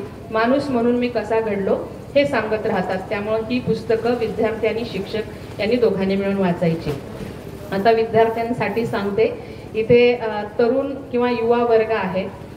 करिअरची गुणसूत्रे नावाचं भूषण केळकरांचं नवीन पुस्तक आहे. ते करिअरच्या बाबतीत तुम्हाला उदरनिर्वाहाच्या संधींच्या बाबतीत ते पुस्तक माहिती देईल. पण शरद बाविस्करांचं भुरा नावाचं आत्मचरित्र आहे, ते विशेष करून वाचा. कारण एका मोलमजुरी करणाऱ्या स्त्रीचा मुलगा, ज्याने काही काळ पेट्रोल पंपावरती नोकरी केलेली आहे, तो आपलं ते JCB वरती पण ड्रायव्हर म्हणून नोकरी केलेली आहे, हा मुलगा वेगवेगळ्या भाषा कसं शिकतो, शब्दकोश अक्षरशः पाठ करतो आणि आज तो JNU मध्ये प्रोफेसर पदावर आहे. वेगवेगळ्या विद्यापीठांमध्ये तो गेस्ट लेक्चर साठी जातो. भारतातच नाही, आंतरराष्ट्रीय पातळीवरती सुद्धा शरद बाविस्करांच्या म्हणजे त्यांना मान्यता आहे. आता लोकसत्ताला त्यांची एक लेखमाला सुद्धा सुरू आहे. तर शरद बाविस्करांचं भुरा हे आत्मचरित्र आपण सगळ्यांनी वाचलं पाहिजे. आताच मारुती चितमपल्ली, ज्यांना आपण अरण्य ऋषी असं म्हणतो, खरं तर त्यांचं आत्मचरित्र कुठल्याही अंगाने शैक्षणिक नाही, पण साधक किंवा विद्यार्थी कसा असला पाहिजे ह्याचं एक उत्तम उदाहरण आहे. चांगली स्थिर स्थावर असले चकवा चांदणं असं त्यांच्या आत्मचरित्राचं नाव आहे. मोठं आहे ते पुस्तक, पण शब्दाचं धन नावाचं त्यांचं छोटंही पुस्तक आहे. तुम्हाला निसर्ग प्राणी यांच्या बाबत आवड असो किंवा नसो, पण नोकरी लागल्यानंतर संस्कृत भाषा शिकण्यासाठी हा माणूस पहाटे 4 वाजता प्रवास करतो, 8 पर्यंत संस्कृत शिकतो आणि 10 वाजता ऑफिस गाठतो. असा हा माणूस संस्कृत भाषा का शिकायची, तर संस्कृतमध्ये विविध पक्ष्यांची आणि वनस्पतीची माहिती आहे. ते दुसऱ्या कुणाकडनं मला समजणार नाही, म्हणून 45च्या नंतर एक स्वतंत्र भाषा शिकून त्याच्यामध्ये तज्ञता मिळवणारा हा माणूस आहे. त्यामुळे हेही पुस्तक विद्यार्थ्यांनी वाचायला पाहिजे. खरं तर विद्यार्थ्यांनी वाचण्यासारखी पुस्तकं खूप आहेत. ते साखळी पद्धतीनं वाचा असं मी तुम्हाला सुचवेन. म्हणजे आता आपण गांधी, नेहरू, भगतसिंग, महात्मा फुले यांचा उल्लेख करतो. या सगळ्या महात्म्यांवरती किंवा डॉक्टर आंबेडकर, कुठल्या ना कुठल्या पुस्तकांचा प्रभाव आहे. तुम्ही हे सगळे महात्मे एकीकडे काढा, यांच्यावर असणारे प्रभाव पाडणाऱ्या ग्रंथांची यादी करा आणि क्रमाने ते सगळे ग्रंथ वाचत जा. त्यामुळे तुम्हाला विद्यार्थ्यांना नेमकं काय वाचायचं आहे हे कळेल. विशेषतः तुम्ही कुठल्याही शाखेचे असलात तरी तुम्हाला या देशाचा इतिहास माहीत असणं गरजेचं आहे. रामचंद्र गुहांची आधुनिक भारताचा इतिहास किंवा वेगवेगळी पुस्तकं आहे. या देशाचा भूगोलही माहीत असणं आवश्यक आहे. या देशाची संस्कृती माहीत असणं आवश्यक आहे. आणि सगळ्यात महत्त्वाचं म्हणजे या देशाच्या राज्यघटनेची जडणघडण, त्यामुळं घटना, घटनेची पार्श्वभूमी आणि त्याच्या संदर्भातलं सगळं काही अवतीभोवतीचं. आता इथे सुधाकर देशमुख सर आहेत. सगळ्यात मोठा प्रश्न आता आपल्याकडे पर्यावरणाचा आहे. त्यामुळे ग्रेटाची हाक सारखं पुस्तक वाचा. अतुल देऊळगावकरांनी या विषयावर भरपूर पुस्तकं लिहिलेली आहेत. दिलीप कुलकर्णी यांनी लिहिलेली आहेत. विशेषतः इथं कृषीचे विद्यार्थी आहेत म्हणून तुमच्यासाठी सांगते, सलीम अलीची वाचा, वर्गीस कुरियनची वाचा. एवढंच वाचत म्हणजे एवढंच नाही तर सगळंच, वसंतराव नाईकही वाचले पाहिजेत, सुधाकरराव नाईक वाचले पाहिजेत. फक्त पुस्तकं आणि त्याचे संदर्भ लक्षात घेऊन तुम्हाला अभ्यास किंवा जगता येणार नाही. आतापर्यंतच्या अनेक लोकांनी आपल्यासाठी काय केलेलं आहे आणि आपल्याला जे काही वारशाला मिळालेलं आहे ते सगळं तुम्हाला माहीत असणं आवश्यक आहे. आता शिक्षकांसाठी सांगते, शिक्षकांसाठी साने गुरुजी हे पुस्तक हेरम कुलकर्णींचं आहे, किंवा शिक्षणाची बखर हे पुस्तक आहे, जे पुस्तकावरचं पुस्तक आहे. त्यामध्ये वेगवेगळ्या पुस्तकांचे संदर्भ आहेत. तो चांद सारखं पुस्तक वाचा. काल आपण ग्रामीण शिक्षणावरती परिसंवाद आयोजित केला होता. त्यामध्ये 2-3 कॉमन काही समस्या ग्रामीण भागातल्या सांगितल्या. दारिद्र्य, वंचित असणं, आईवडिलांचं अज्ञानी निरक्षर असणं. पण मुलांनो, हे प्रश्न मुळामध्ये प्रश्न नाहीत, हे लक्षात ठेवा. अशा अपराध नावाच्या एक कोल्हापूरच्या बाई आहेत. त्यांचं पुस्तक आहे भोगिले जे दुःख त्याला नावाचं. स्वतः त्या 4थ्या बाळंतपणानंतर इयत्ता 10वीची परीक्षा देतात, दारिद्र्यावर मात करतात. अल्पसंख्याक म्हणजे मुस्लिम समाजातील ही महिला आहे, अल्पसंख्याक आहे, दारिद्र्यावर मात केलेली आहे, नवरा ट्रक ड्रायव्हर आहे, व्यसनी आहे. स्वतःची सख्खीच आई या मुलीला छळते हिचे शिक्षण आणि वेगवेगळे उद्योग बघून. पण या बाई फक्त शिकून साक्षर होऊन बसत नाहीत, त्या एका महाविद्यालयाच्या प्राचार्य होतात आणि 1975ला जी एक जागतिक महिला परिषद भरली होती त्या परिषदेला जाण्याच्या तयारीपर्यंत त्यांची तयारी झाली होती, पण त्यांना तिकीट न मिळाल्यामुळं काही कारणास्तव त्या जाऊ शकल्या नाहीत. बघा, त्या आंतरराष्ट्रीय महिला वर्षाचं हे 50वे वर्ष आहे. म्हणून आशा अपराध यांना आत्ताच त्या नुकत्याच गेलेल्या आहेत. त्यामुळं दारिद्र्य, अल्पसंख्याक असणं, सामाजिक चालीरीती, रूढी परंपरांमध्ये तुमची जर इच्छा असेल ना तर तुम्हाला कुणी अडवू शकत नाही, असा आशावाद निर्माण करणारं हे आत्मचरित्र आहे. आयदान नावाचं उर्मिला पवारांचं आत्मचरित्र आहे. विशेषतः हे सगळं शिक्षकांनी वाचून आपल्या विद्यार्थ्यांपर्यंत पोहोचवलं पाहिजे. आपण निराश व्हायचं नाही. किंवा अनुवादित सुद्धा खूप चांगली पुस्तक आहे. माय कंट्री स्कूल डायरी नावाचं एक पुस्तक आहे, जे मुलं म्हणजे टाइम टेबल हा सगळ्यांसाठी एकसारखा असू शकत नाही. मी ह्या मताची आहे. सिलेबसही सगळ्यांसाठी एकसारखा असू शकत नाही. तुम्हाला दिवसाला दररोज वेगवेगळा टाइम टेबल करावा लागेल. काल सांगितलं गेलं की एक शिक्षकी शाळा असते, 10-12 विषय शिकवायचे असतात. तुम्ही जर कल्पक आणि सर्जनशील असाल ना तर तुम्ही ह्या सगळ्या मुलांना चांगल्या पद्धतीने हँडल करू शकता. आणि मग तुम्हाला तुमच्या मुलांना गुंतवून ठेवण्यासाठीचे वेगवेगळे जे प्रयोग केलेले आहेत ते त्या माय स्कूल डायरीमध्ये आहेत.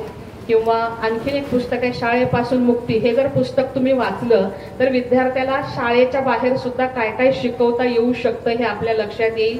शिक्षकांनी वाचावं असं वाल्डनच्या काठी विचारविहार नावाचं एक पुस्तक आहे. डेव्हिड हेनरी थोरोचं निसर्ग आणि विद्यार्थ्याचा सहसंबंध कसा असला पाहिजे, कसा जोडता येईल, त्याला अभ्यासाची गोडी कशी लावता येईल हे आपल्याला कळू शकेल. जयंत नारळीकरांचं आत्मचरित्र आपण वाचावं शिक्षकांनी. खरं तर उच्च शिक्षणामध्ये सुद्धा खूप पुस्तकं आहेत. पक्षी उन्हाचा नावाचं राजन हर्षेंचं पुस्तक आहे. याशिवाय दयन नावाचं आत्ताच एक नुकतंच आत्मचरित्र प्रकाशित झालेलं आहे, ते पण तुम्ही वाचू शकता. कुलगुरूचे चिंतन नावाचं जनार्दन वाघमारेंचं पुस्तक आहे. काल ज्या पुस्तकाचा उल्लेख झाला प्राचार्य नायडोळेंचं, तेही पुस्तक तुम्ही वाचू शकता. पुन्हा मी डॉक्टर जे.एम. वाघमारे सरांच्या आत्मचरित्राचा उल्लेख करेन, मुठभर माती. ही सगळी शिक्षकांची आत्मचरित्र किंवा त्यांनी लिहिलेली पुस्तकं का वाचायची, तर यातून आपल्याला प्रेरणा मिळते. आत्ताच मी यास्मिन शेखांचं पुस्तक वाचत होते, तर यास्मिन बाईंना, एवढ्या तज्ज्ञ आणि विद्वान बाईला सुद्धा एकदा मेमो मिळालेला होता. त्यामुळे आपल्याला बरं वाटतं की मला 12 वर्षात एकदा लेट झाला होता दादांच्या गझल संमेलनामुळं, तर मला रेड मार्क मिळालेला आहे. 12 वर्षात पहिल्यांदा रेड मार्क. तर मी रडून रडून आजारीच पडले. पण यास्मिन शेखांचं जेव्हा मी वाचलं की बाईंना मेमो मिळालेला होता, मग मला समाधान वाटलं. चला, म्हणजे ही चांगली गोष्ट आहे. आपल्या सुद्धा म्हणजे काही गोष्टी ज्या असतात ना स्वतःच्या उजळून काढायच्या. शिक्षकांनी नोकरी लागली म्हणून आपलं शिक्षण थांबवू नये, मी या मताची आहे. आपण सातत्यानं शिकलं पाहिजे. विशेषतः परीक्षा दिल्या पाहिजेत, म्हणजे कळतं आपण कुठपर्यंत आहोत. आणि स्पर्धा परीक्षा सुद्धा दिल्या पाहिजेत. हे चरित्र, आत्मचरित्र, वैचारिक हे वाचन तर केलंच पाहिजे. मला आणखीन सांगायचंय तुम्हाला की गोविंद तळवलकरांचे सुद्धा लेख आपण वाचले पाहिजेत. त्यांचे वाचता वाचता नावाचं पुस्तक आहे किंवा अक्षर नावाचं पुस्तक आहे. तर तुम्ही ही सगळी पुस्तकं वाचावीत.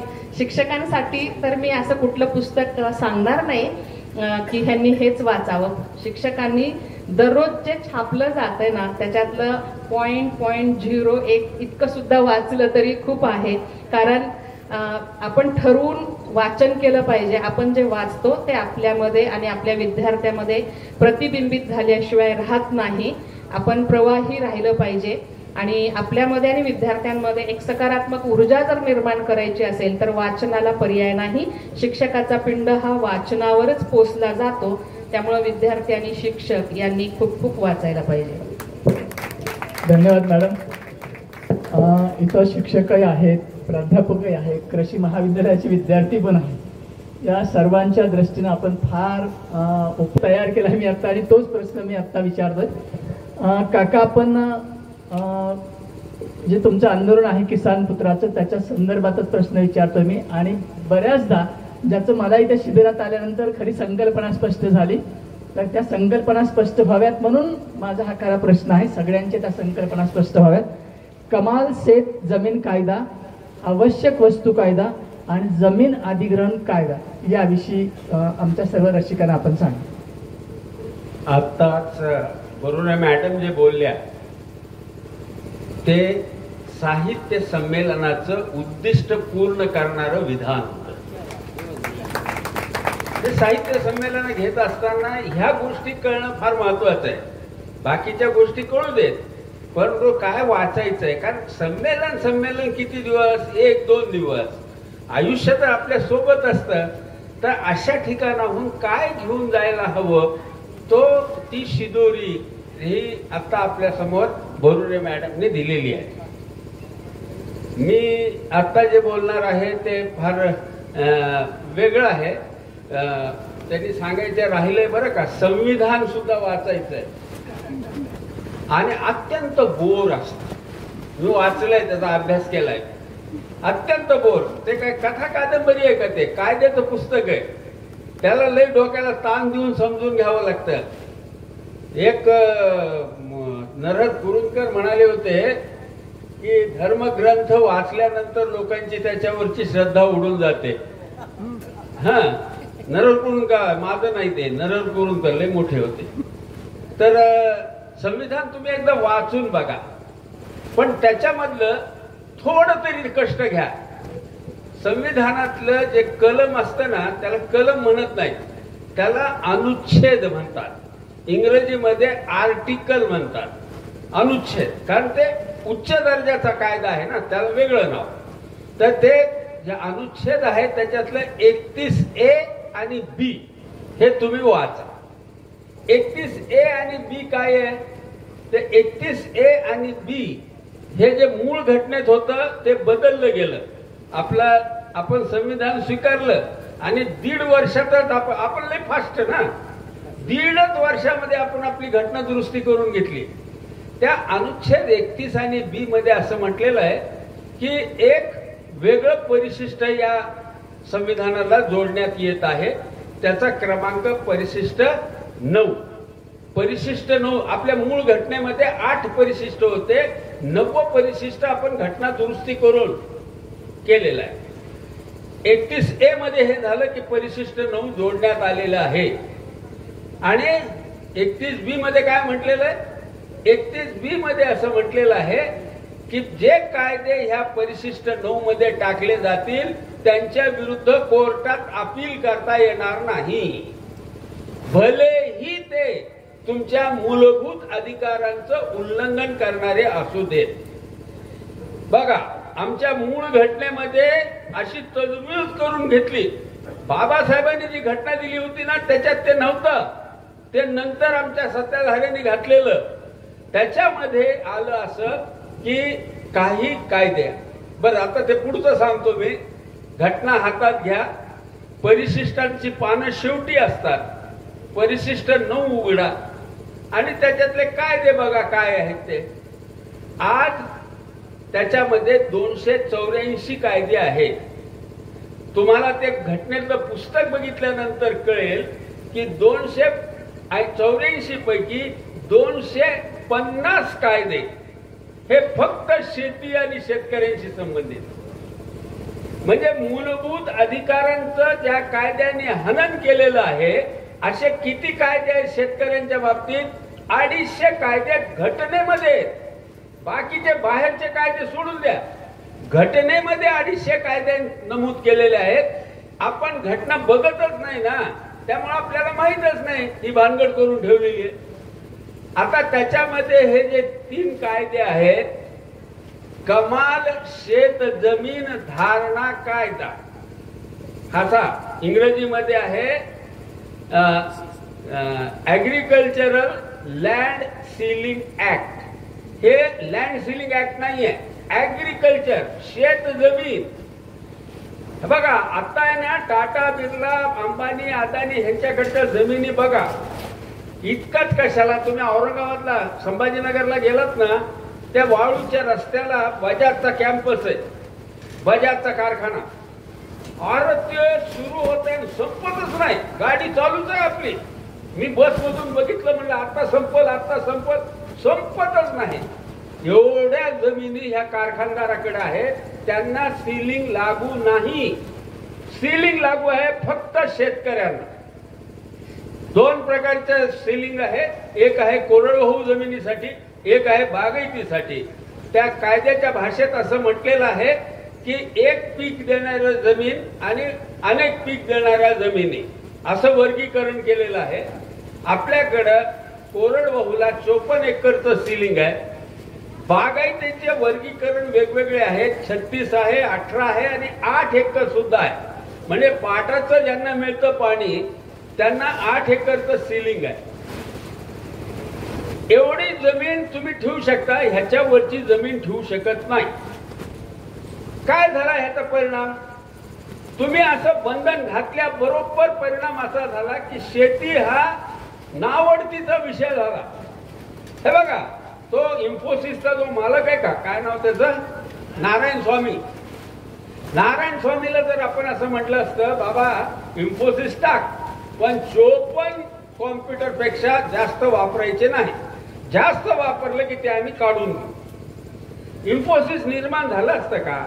आपण लता मंगेशकरला सांगितलं असतं की बाई तू छान गातेस पण वर्षाला फक्त 12 गाणे म्हणायचे, महिन्याला एक. आपल्याला लताबाई मिळाल्या असत्या का? अरे कर्तृत्वासाठी स्वातंत्र्य आवश्यक असतं आणि शेतकऱ्यांचं नेमकं स्वातंत्र्यच काढून टाकलंय. अरे मला वाटलं तर मी 2 एकर करेन, मला वाटलं तर 2000 एकर करेन. आज काय परिस्थिती झाली माहितीये का? सिलिंगचा कायदा लागू झाल्यानंतर एक गोष्ट आणखी तुम्हाला सांगतो. जमीनदारी निर्मूलन केली, वाद नाही, योग्य केलं. जमीनदारी निर्मूलनाबद्दल वाद नाही. त्याच्यानंतर कुळ कायदा आला. कुळ कायद्याच्या वेळेला काय म्हणाले हे म्हणाले जो जमिनीवर कसेल त्याची जमीन, कसेल त्याची जमीन, म्हणजे मजुरांना त्या जमिनी मिळाव्यात ह्याची व्यवस्था कुळ कायद्याने केली. ठीक आहे. त्याच्यानंतर परत सिलिंग आणला. त्याच्या 10 वर्षानंतर, कुळ कायद्याच्या 10 वर्षाच्या नंतर सिलिंगचा कायदा आला. कशाला आणला बरं? हे लय भारी असते बरं का. हे सगळं लाडकी बहीण आहे. लाडकी बहीण योजना कधी येते? निवडणुकीच्या तोंडावर. तसे जमिनीचे हे सगळे कायदे निवडणुकीच्या तोंडावर आले की तुम्हाला जमिनीचा तुकडा आम्ही देणार आहोत, तुम्हाला मालक करणार आहोत असं म्हणायचे आणि मतं लाटायचे. हे आमच्या देशामध्ये जुन्या काळापासून आलेलं आहे. हे लाडकी बहीण हे त्याचं टोक झालंय. परमोच्च 1,500च्या तुकड्यावर मताची मजा. आता कणायला लागलं सरकार. सिलिंग मध्ये सरकार कणलं नाही हो, कणले शेतकरी. काय झालं? जमिनीचे तुकडे होत गेले. 54 एकरच्या माणसाला जर 4 लेकरं तर 13 एकर मध्ये आला. दुसऱ्या पिढीमध्ये अल्पभूधारक झाला. आज भारतामध्ये सरासरी होल्डिंग आहे 2 एकर. आता मला तुम्ही सांगा, 2 एकरचा कोरडवाहू शेतकरी त्या अमेरिकेमध्ये 5000 एकरच्या जमिनीचा मालक, कंपनी तिथं, त्याच्याशी आम्ही कसं तोंड द्यावं? अहो, ह्या 2 जमिनीचे तुकडे झाले ना, त्यामुळे आम्हाला टेक्नॉलॉजी सुद्धा वापरता येत नाही, ट्रॅक्टर वापरता येत नाही. 2 एकर मध्ये ट्रॅक्टर काय वापरणार? तुम्हाला मी सांगतो की पुढच्या 1-2 पिढीच्या नंतर नांगराचे बैल सुद्धा फिरवायचे असतील तर दुसऱ्याच्या रानात जाणार आहेत आणि त्याच्यावर भांडण होणार आहे. बैल दुसरीकडे जातील. इतके छोटे छोटे तुकडे होते. जमिनीचं विखंडन ही राष्ट्रीय आपत्ती आहे. जमिनीच्या विखंडनानं जमिनीमधलं सगळं रस स्वारस्य संपून टाकलं. माझ्या शेतीमध्ये कुणीच नारायण स्वामी तयार होऊ शकला नाही. शेतीमध्ये, जगामध्ये बघा तुम्ही, ते एक कुठलं तरी एक मासिक आहे, त्या मासिकामध्ये दरवर्षी जगातले श्रीमंत लोकांची यादी येते. आपल्या अदानी अंबानी त्या यादीत आहेत. कधी कोणी शेतकऱ्याचं नाव आलं का जगातला श्रीमंत शेतकरी भारताचा? म्हणजे आपण कल्पना सुद्धा करू शकत नाही. आणि आता तर फार वाईट परिस्थिती आहे. दुसरा कायदा जो आहे ना, आवश्यक वस्तू कायदा आहे बरं का. आता कायद्याचे जाणकार किती लोक आहेत मला माहित नाही, पण कायदा लिहिताना आहे ना, पहिला पॅराग्राफ त्याचा असा असतो की या कायद्यामध्ये जे शब्द वापरले गेलेले आहेत त्यांचा अर्थ असा असा होतो. आता हा आवश्यक वस्तूंचा कायदा, ह्या कायद्याचा तुम्ही प्रस्तावना बघा, सुरुवातीचा पॅराग्राफ. आवश्यक वस्तू म्हणजे काय? जीवनावश्यक नाही शब्द हा. कायद्यामध्ये सुद्धा इसेन्शियल कमोडिटीज म्हणजे आवश्यक वस्तू काय त्यांनी व्याख्या केली माहितीये का? फार कमी लोकांना माहितीये. कायद्याच्या पुस्तकात मी जे बोलतोय ना ते तुम्हाला कायद्यात तपासता येतं. घटनेचं मी सांगितलं परिशिष्ट 9 तुम्ही बघा. त्याचप्रमाणे हे आता आवश्यक वस्तू कायदा, त्यांनी आवश्यक वस्तूची व्याख्या काय केली? आवश्यक वस्तूची व्याख्या अशी केली की सरकारला वाटेल ती वस्तू म्हणजे आवश्यक वस्तू. उद्या म्हणजे त्या सुलतानशाहीच्या वेळेला राजाच्या मनामध्ये एखादी बाई आली की तिला उचलून नेण्याचा राजाचा अधिकार असायचा. तशा पद्धतीचा हा कायदा आहे की राजाला मनाला वाटेल ती वस्तू आवश्यक वस्तू. आज या कायद्यामध्ये 2000हून जास्त वस्तू आहेत. फक्त शेतीमाल नाहीये. शेतीमालही टाकतात काढतात हे चालू आहे. परंतु या कायद्याचा वापर सरकारनं काय केला तुम्हाला आता बघितलं ना. ते मोदी 15 ऑगस्टच्या भाषणात म्हणाले की आम्ही आता कोणा शेती बचाव प्रश्नावर वाकणार नाही. दुसऱ्याच दिवशी कपाशीवरचं जे कर होतं भारत सरकारचं आयात कर सगळं संपुष्टात आणलं. मार्ग मोकळा करून टाकला. हेच तर म्हणत होतं ना ते ट्रम्प की तुम्ही जे कर लावता येणाऱ्या मालावर ते हटवा. लगेच वाकले. ह्यांना शेतीमध्ये रसच नाही. मी तुम्हाला सांगतो की हे सरकार आजचं हे क्रूर आहे. हे सरकार भंपक आहे आणि हे सरकार शेतकऱ्यांच्या रक्ताला वखवखलेलं आहे. आणि मागची सरकार अशीच होती. लक्षात घ्या. हे दोन्ही सत्ता ही शेतकऱ्यांच्या विरुद्ध. मगाशी आम्ही चर्चा करत होतो. अरे सरकार कुणाला बळ देत नसतं. सरकार हे शत्रू असतं. जितकं तुम्ही सरकारपासून दूर राहणार तितकं तुमचं स्वातंत्र्य अबाधित राहतं.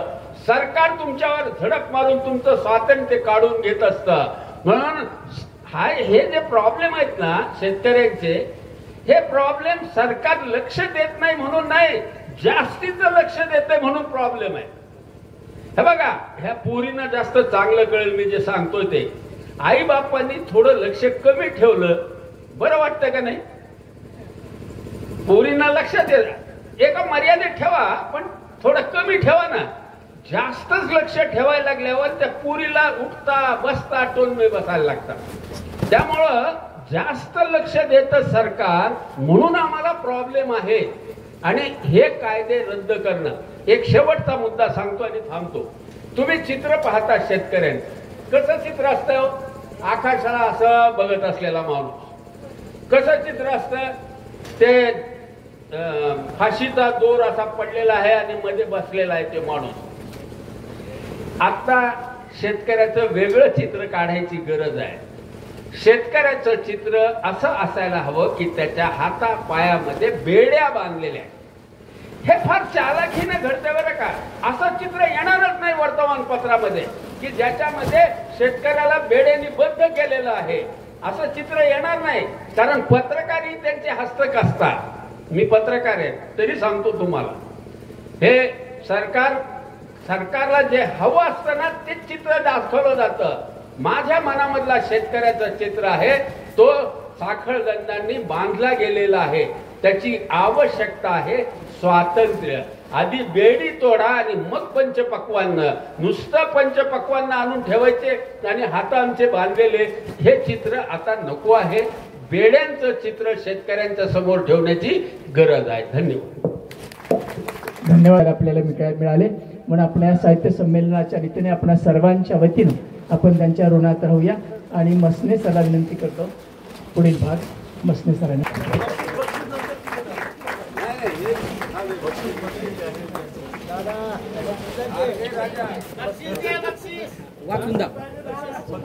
वाचून दाखवा मॅडम. बसा. वाचून दाखवल्यानंतर आपण आभार घेऊयात. वाचून दाखवा. बघा या मुलाखतीत अनेक प्रश्न शेंद्रे सरांना चांगलं माहिती आहे की काय प्रश्न विचारावेत आणि हे व्यक्तिमत्व उलगडावेत. पण प्रश्नाच्या बाबतीत विचार करायचा झाला तर बघा, एखादा प्रश्न समोर येतो, त्यातनं एक प्रश्न पुन्हा निर्माण होतो, त्या प्रश्नातनं पुन्हा एक उत्तर येतं, त्या उत्तरात एक प्रश्न असतो. अशा प्रकारे प्रश्न उत्तर चालत राहिले शेंद्रे सर, की अशा प्रकारचे प्रश्नातून एक उत्तर येतं, उत्तरातून एक प्रश्न येतो, आणि मग प्रश्न कुणी सोडवावा हा खरा प्रश्न आहे. प्रश्न कुणी सोडवावा हा खरा प्रश्न आहे. हा देश म्हणजे प्रश्नांचा चक्रव्यूह आहे. त्या चक्रव्यूहाला ज्यांनी स्पर्श केला ते महात्मा झाले, महात्म्याचे पुतळे झाले, आणि प्रश्न तसेच राहिले. तर असे राहिलेले जे प्रश्न आहेत ते सर्व प्रश्न मला वाटतं शिंदे सरांनी घेतले, आणि त्याला समर्पक अशी उत्तर अगदी पोटतिडकीनं, म्हणजे विद्यार्थ्यांनी शिक्षकांनी नेमकं काय वाचावं, दोघांनी मिळून काय वाचावं, त्या अगदी बोर्डे मॅडमनी समर्पकरित्या सांगितलं. आणि शेतकऱ्यांचे कैवारी असणारे किसान पुत्र आंदोलनाचे प्रणेते अमर काका यांनी तर अगदी पोटतिडकीनं संविधानात केलेल्या सरकारने सत्ताधाऱ्यांनी केलेल्या चलाख्या असतील, आणि एकूणच मग शेतकऱ्याच्या रक्तासाठी वखवकलेली ही सगळी व्यवस्था असेल, या व्यवस्थेच्या अनुषंगाने अतिशय त्यांनी समर्पक सांगितलं. आणि केंद्रीय कार्यकारिणी मसाप ते पार मराठवाडा साहित्य परिषदेच्या सर्व कार्याचा वहापोह अगदी सहजपणे दगडूदादांनी आपल्याला सांगितला. आणि अतिशय समर्पकरित्या प्रश्न ज्यांनी विचारले त्या मुलाखतकार शेंद्रेसाठी सुरुवातीला टाळ्या वाजू. या तिघाही महिने व्यक्तींसाठी आणखी पुन्हा एकदा 3-3 मध्ये टाळ्या वाजू, आणि आपण या ठिकाणी यांचे आभार व्यक्त करू. धन्यवाद.